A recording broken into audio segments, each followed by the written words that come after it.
जय श्री कृष्णा, राधे राधे। देवोत्थान एकादशी की हार्दिक शुभकामनाएं। कार्तिक शुक्ल पक्ष की एकादशी को देवोत्थान एकादशी कहते हैं। कहा जाता है कि भगवान विष्णु आषाढ़ शुक्ल पक्ष की एकादशी को 4 माह के लिए क्षीर सागर में शयन करते हैं। 4 माह उपरांत कार्तिक शुक्ल एकादशी को जागते हैं। विष्णु जी के शयन काल के 4 मासों में विवाह आदि मांगलिक कार्य वर्जित रहते हैं। विष्णु जी के जागने के बाद ही सभी मांगलिक कार्य शुरू किए जाते हैं। इसकी कथा इस प्रकार है, लेकिन इसको सुनने से पहले जिन लोगों ने मेरा चैनल सब्सक्राइब नहीं किया है वो अवश्य कर लें। तो कथा इस प्रकार है। एक राजा के राज्य में एकादशी को कोई भी अन्न नहीं बेचता था। उस दिन सब फलाहार पर रहते थे। एक दिन भगवान ने उस राजा की परीक्षा लेने के विचार से एक सुंदरी का रूप धारण कर लिया।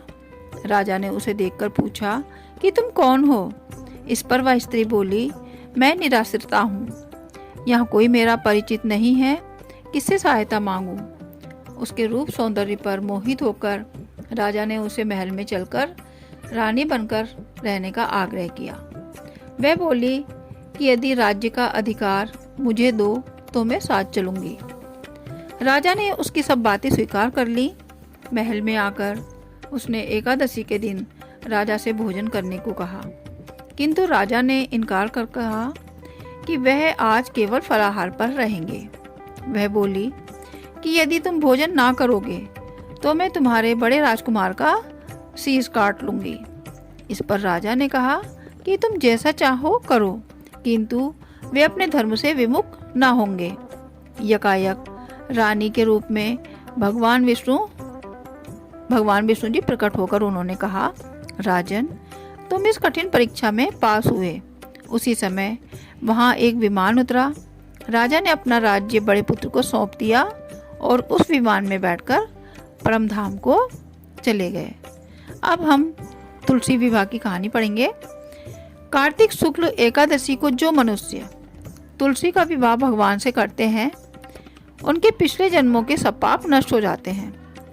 तुलसी को विष्णु प्रिया भी कहते हैं। नवमी, दशमी व एकादशी को व्रत एवं पूजन कर अगले दिन तुलसी का पौधा किसी ब्राह्मण को देना भी शुभ माना जाता है।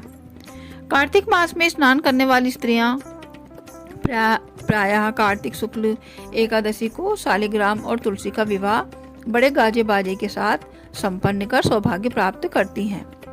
इसकी कथा इस प्रकार है।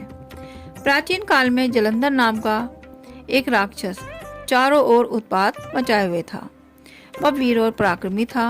उसकी वीरता का रहस्य था उसकी पत्नी वृंदा का पतिव्रता धर्म। उसी के प्रभाव से वह शत्रुजयी बना हुआ था। जलंधर के उपद्रवों से भयभीत होकर ऋषि व देवता भगवान विष्णु जी के पास गए और उनसे अपनी व्यथा सुनाई। इस पर विष्णु ने वृंदा का पति धर्म भंग करने का निश्चय किया और योग माया द्वारा एक मृत शरीर वृंदा के घर के आंगन में फेंकवा दिया। वृंदा को वह सब अपने पति का दिखलाई दिया। तत्क्षण वह उस शव पर गिरकर विलाप करने लगी। उसी समय वहां एक साधु आया और उसने वृंदा को विलाप करते देख शव में जान डाल दी। चूंकि भावातिरेक में वृंदा ने उस शव का आलिंगन कर लिया था, अतः उसका पतिव्रत धर्म नष्ट हो गया। उसी समय जलंधर देवताओं से युद्ध करते हुए मारा गया। वृंदा को वास्तविकता ज्ञात होते ही उसने विष्णु को शाप दिया कि जिस प्रकार तुमने छल से मुझे पति वियोग दिया, उसी प्रकार तुम भी स्त्री वियोग सहने के लिए मृत्यु लोक में जन्म लोगे। इसके साथ ही वह पति संग सती हो गई। उसी शाप के अनुसार कालांतर में रामावतार के समय राम जी को सीता का वियोग सहना पड़ा। तब विष्णु ने कहा, हे वृंदा, तुम मुझे लक्ष्मी से भी अधिक प्रिय हो गई हो। यह तुम्हारे सतीत्व का ही फल है कि तुम तुलसी बनकर मेरे साथ रहोगी। जो मनुष्य तुम्हारे साथ मेरा विवाह करेगा वह परम धाम को प्राप्त होगा। इसी कारण शालिग्राम या विष्णु शिला जी की पूजा बिना तुलसी दल के अधूरी मानी जाती है। अतः तुलसी विवाह और तुलसी पूजा का बड़ा महात्म्य है। जिन लोगों ने मेरी कथा सुनी या हुंकारा भरा, उन सभी की इच्छाएं पूर्ण हो, उन सभी के मनोरथ पूर्ण हो। बोली तुलसी मैया की जय।